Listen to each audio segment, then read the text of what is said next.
In today's MANthoughts video, I share with you my top 10 essentials for those in lockdown or facing self-isolation.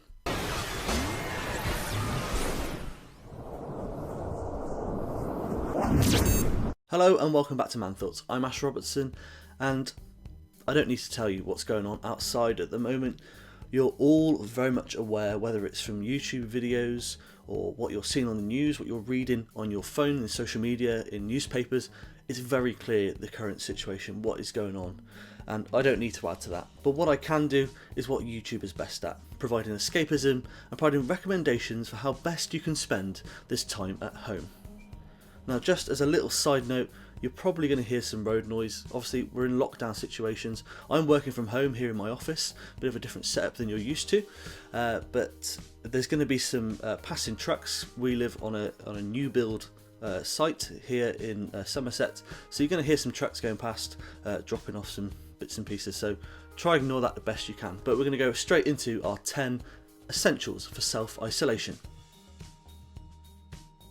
So the first one on this list is an absolute essential if you're trying to work from home and stay productive during these very strange times, and that is the Bose noise cancelling 700 headphones, or the Bose 700 noise cancelling headphones. Very strange name, not very sexy for what you'd expect for a pair of headphones, but nonetheless they are fantastic, and it's great for those moments when you really want to just knuckle down, get some work done, and really just want to be completely undisturbed. And that's hard when you're working from home, especially when your wife has decided to sign up to Disney Plus and she's having a fantastic time catching up on all her favourite Disney films. There's something else I would recommend for this list, is Disney Plus. But if you're the one trying to do some work, you can just stick these headphones on and just really get into the zone. They're great for the noise cancelling. That's really the reason why I bought these headphones, is for that noise cancelling. Bose has really been a leader in that field for so long, and you can really sense that with this. But then in those moments that you do want to go back and sort of have a conversation, if I need to check in with my wife, say, I can just press a little button on the side of the ear cup, and then that goes into like a conversation mode where the noise cancelling sort of drops out and we can hear each other back and forward. But it's just so powerful having these on.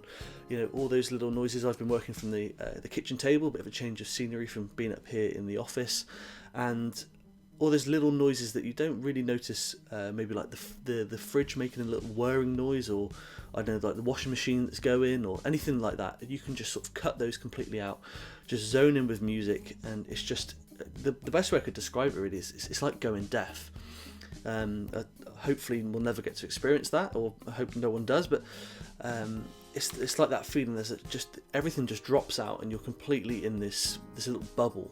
They're really, really good, and I'd highly recommend it for anyone who's just working from home or just enjoys music really. If you want to really immerse yourself in your music, the Bose 700 headphones are really a great way to go. The one little negative I did have was the clamping force. So when you sort of put these headphones on, I've got the long way around.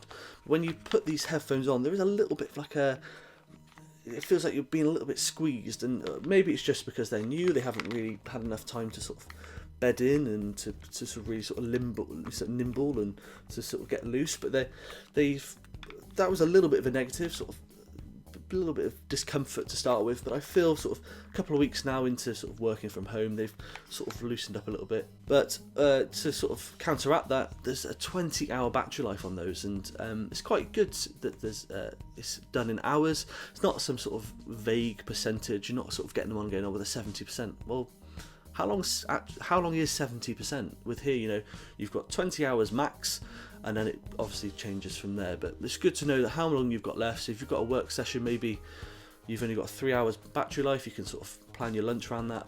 You know, stick them on charge while you're making your lunch, and you're ready to go for the rest of the afternoon. So Bose 700 headphones, noise cancelling headphones, a great tool to have in these work from home times. Now, if you've just bought some noise cancelling headphones, you're going to need some music to listen to them with. So my second recommendation is an album, Heard It in a Past Life by Maggie Rogers. Now, you may recognise that name. She burst onto the scene a couple of years ago by making Pharrell Williams completely lost for words.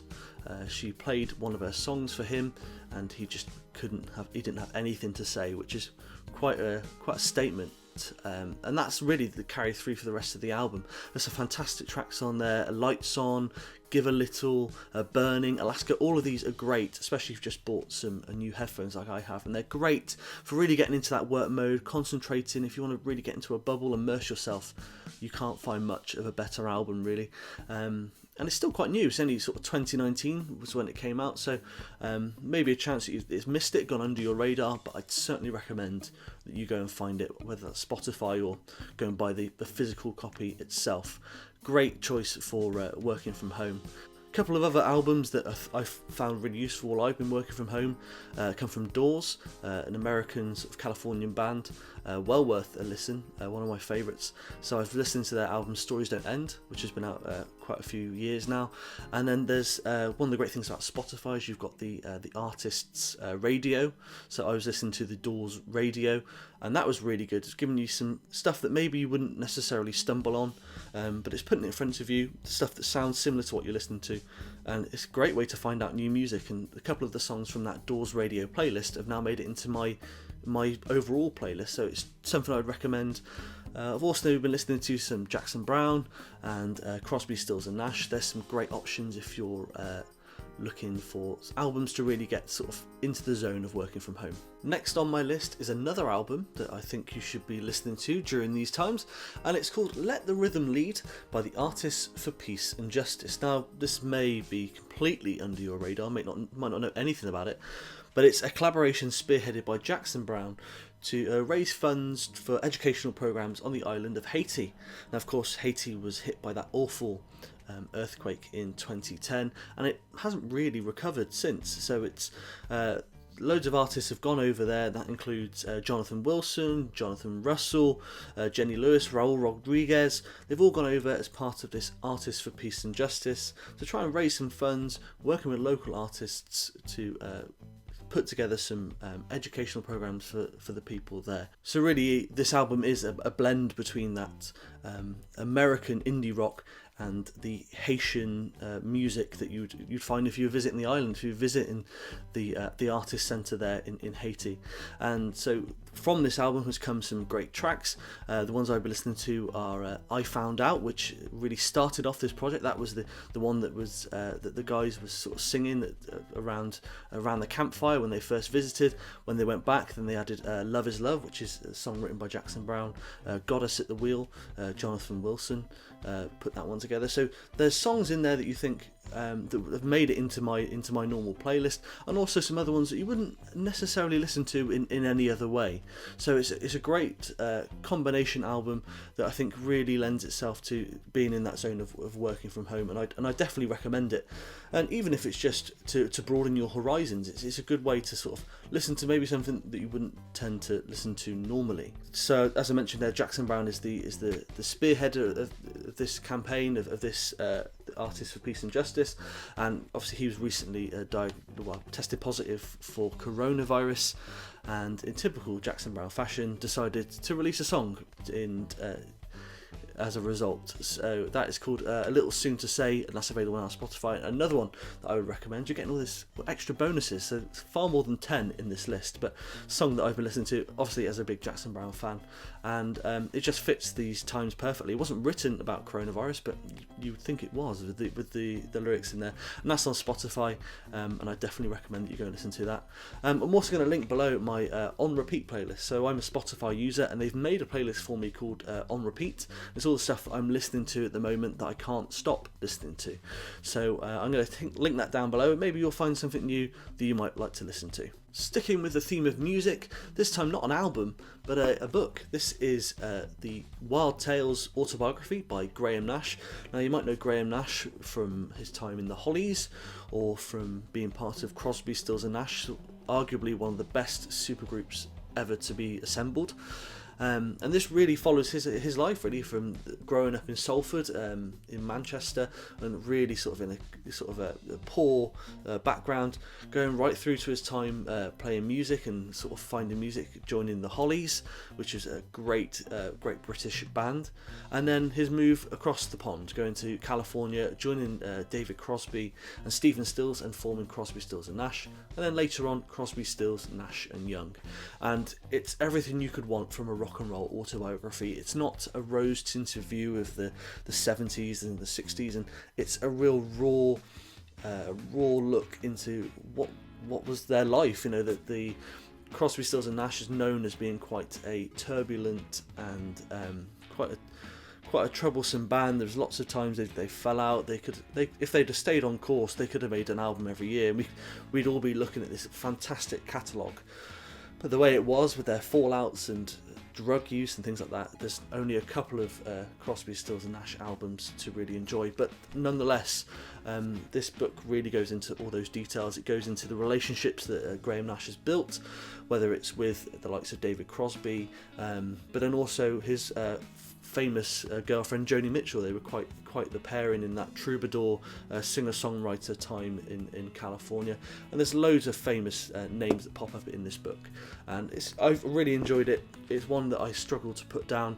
I definitely recommend you pick this one up if you're looking for a breakaway. We've looked at things for working from home, but if you're looking for a breakaway from working from home, for something just a little bit of an escape of that, Wild Tales by Graham Nash is a great option for you.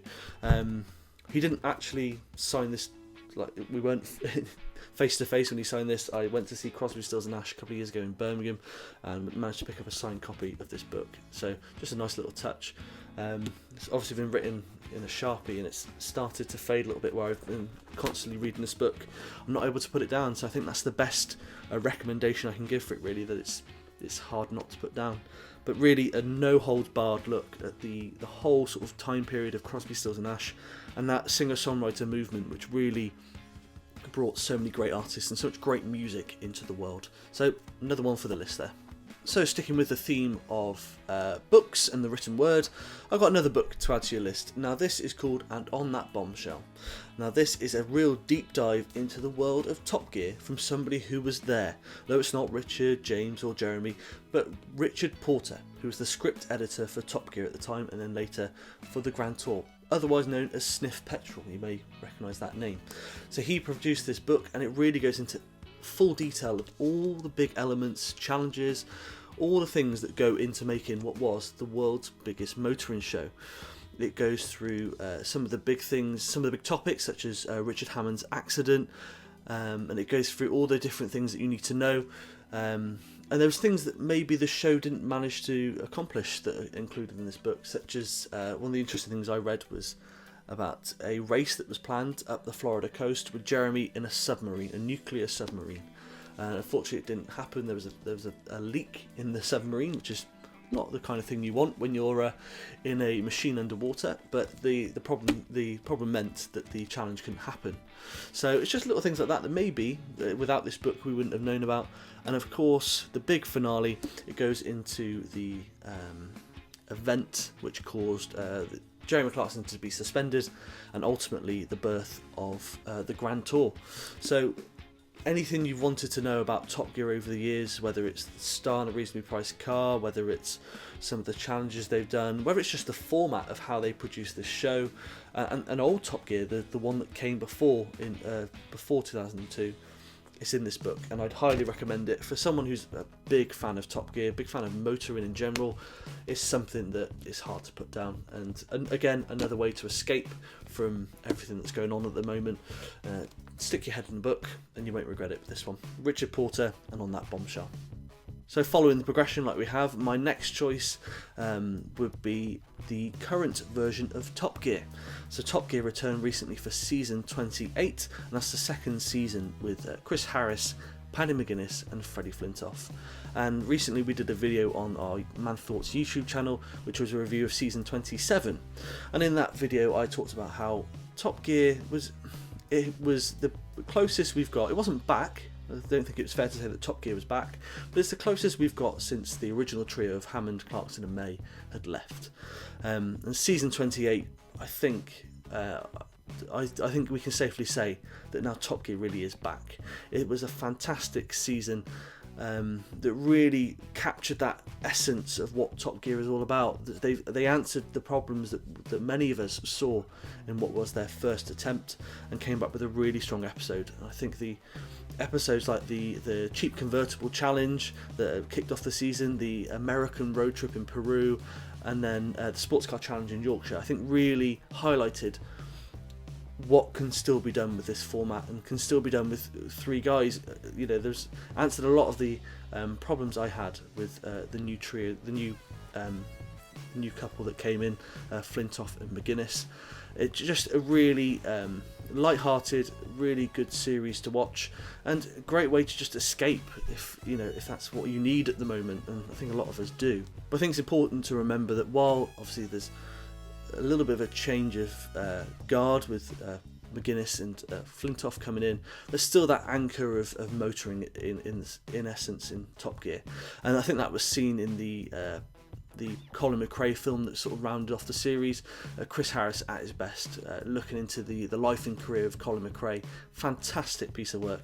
And I also enjoyed the bungee jump with Freddie Flintoff. He's a far braver man than I am to attempt that. It's incredible to see that bungee jump in a car. It's just unbelievable. If you want to watch the series, those are the two things alone that I think is well worth a watch. And of course the great episodes too. So I don't think it's worth completely cutting away with Top Gear just yet, especially with season 28 coming out there. It's still available on iPlayer and you can probably catch it in other places, but don't write it off just yet, especially when we're looking for things to watch at the moment. So one of the original trio from Top Gear has also been busy, whilst many fans have been upset that the lack of Grand Tour content at the moment, and looking like season 4 is only going to be 2 episodes. Part of the reason for that, as we described in a previous video, is that the guys are just so busy with solo projects at the moment, and one of those has made it onto our list. You may have catched it as well. It's called Richard Hammond's Big. And that's a show, it's been a series where Richard Hammond looks at the mega structures that are around today and looks at all the things that make these big structures so big. And one of those has been it's been the Tottenham Hotspur Stadium, the new stadium for Tottenham Hotspur football team, the VW factory in Wolfsburg, and then also the Burj Khalifa in Dubai, the massive tower that you've got there in Dubai. He looks at all these, has a deep dive into all these massive structures and builds, and see what makes them so big. How has these big achievements been achieved?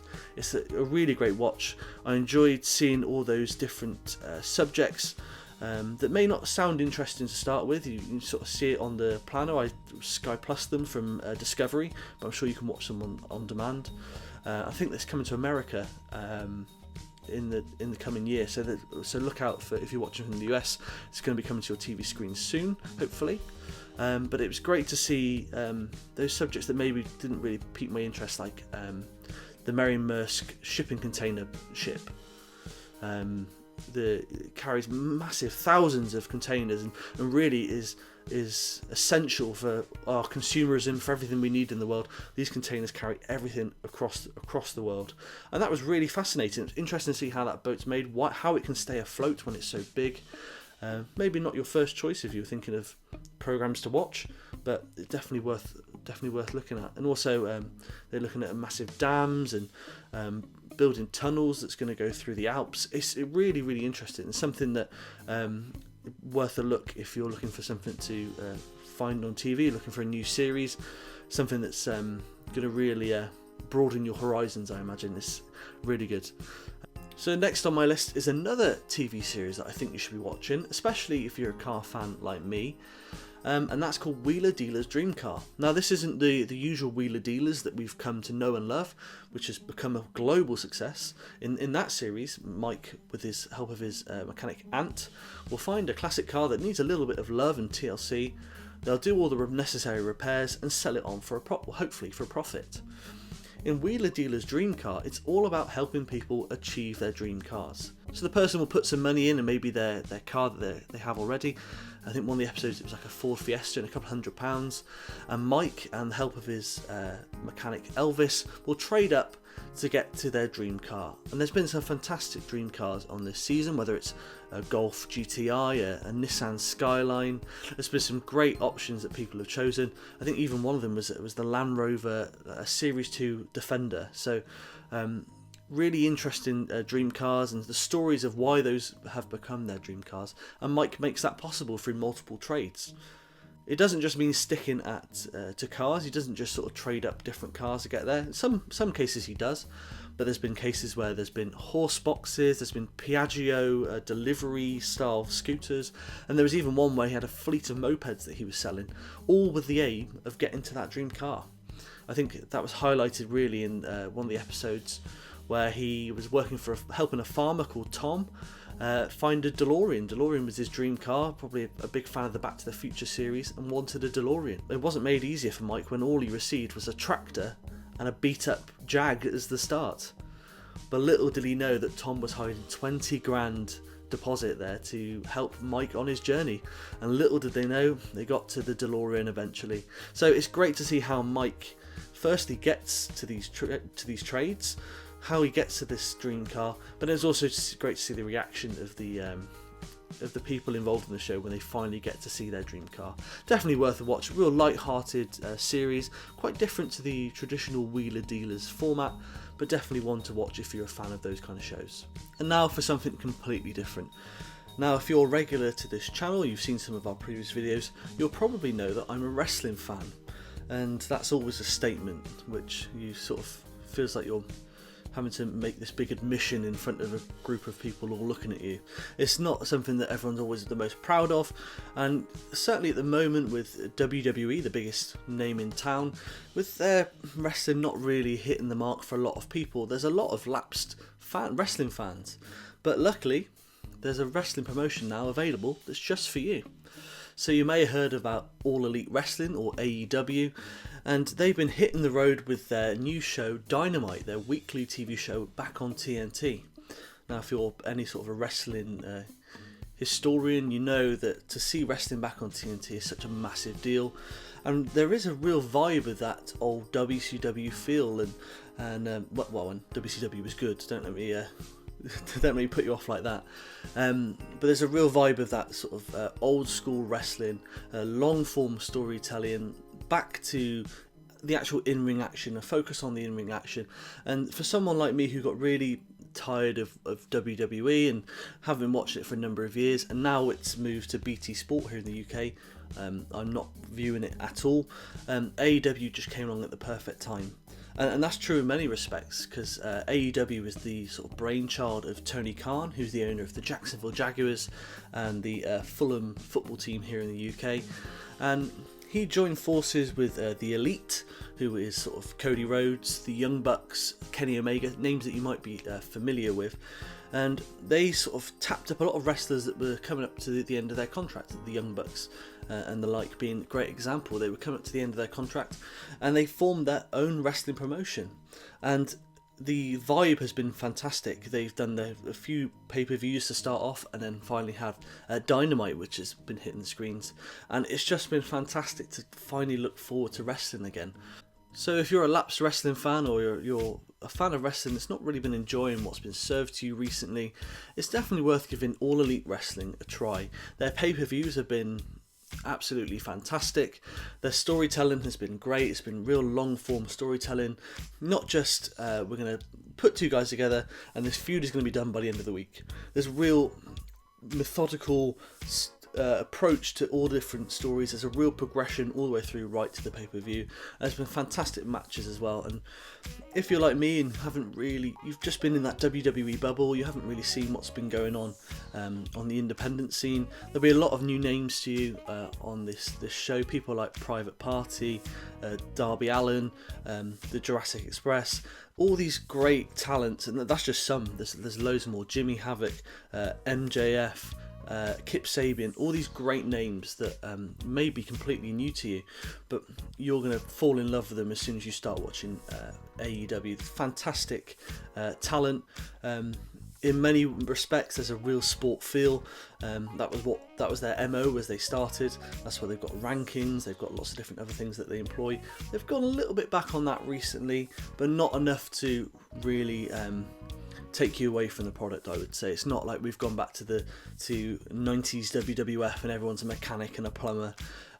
There's some really great characters, but also really great athletes there as well too. It's definitely well worth a watch if you're a wrestling fan like me. And my final thing for you is a podcast. Now, if again we've just been talking about wrestling, I joined wrestling and I started watching wrestling in 2002. Just after the end of the Attitude Era, after the end of the Monday Night Wars, I really came in with the Ruthless Aggression era. So because of that, someone like Arn Anderson, who's the podcast that I've been listening to, he's not really on my radar. For all I knew, I just knew him as the friend of Ric Flair and Triple H on WWF TV. Didn't know much about the Four Horsemen and this great lineage of the Arn Anderson, of what he's done in the professional wrestling. But that started to change since I've listened to this Arn podcast, which is produced by the Podfather himself, Conrad Thompson, and that's really why I gave this show a listen to, because I wasn't much of a fan of Arn Anderson, didn't know much about him. I thought, well, it's a Conrad Thompson podcast, so it's going to be good, I'll give it a listen, and I really forgot the integral role Arn played as a backstage role in WWE, and that's something that they've really focused on with this podcast. So you may be thinking, oh, well, I didn't really watch WCW, which was Arn's heyday. It's well worth a watch if you've been sitting through WWE over the past sort of decade or so, because they've been going some deep dives into those shows, things like WrestleMania 31 or 26 in Phoenix, and there's been some Royal Rumbles, Survivor Series, Elimination Chambers that they've been looking into. So it's well worth a look if you're a WWE fan or someone who's interested in wrestling, and to see these deep dives into the show, see it from behind the camera and behind the curtain. It's been fantastic to listen to, and again, a great escape from if I wanted to break away from work. It's great to listen to. The way they format their podcast is unlike it's a show every week. What they'll do is they'll do a deep dive on a pay-per-view or part of Arn's career, but then every other week is a Q&A, and that's fantastic to really get insights into Arn's brain, into his career, and also his thoughts on different aspects of the industry. That's really something that I enjoy, and what brought me to Arn, the podcast, to start with is those Q&A episodes. It's out on Westwood One. It's called Arn, A-R-N, and it's again well worth a listen to on your favourite podcast formats. Just give it a try. Maybe if you're like me, you're not a WCW fan, you maybe came in after all that, but he's got fantastic insights into what wrestling can be, and he's involved now with AEW as well too. So it's another excuse to give Arn a try. That is my list. That's my 10 essentials for you if you're self-isolating, you're working from home. Really hope that you take some of those and hopefully will alleviate some of the boredom or stress that you're feeling of being cooped up inside. But just want to wish that you're all staying safe. I hope this all passes very quickly, but just stay inside, keep washing those hands, and just want to hope that you and your family all stay safe during these strange times. Fear not, we're going to be staying on with the MANthoughts content. We hopefully want to bring you some more stuff, another excuse to get away from all the troubles that's going on in the world at the moment. But again, thanks for watching. We hope to see you again soon here at MANthoughts.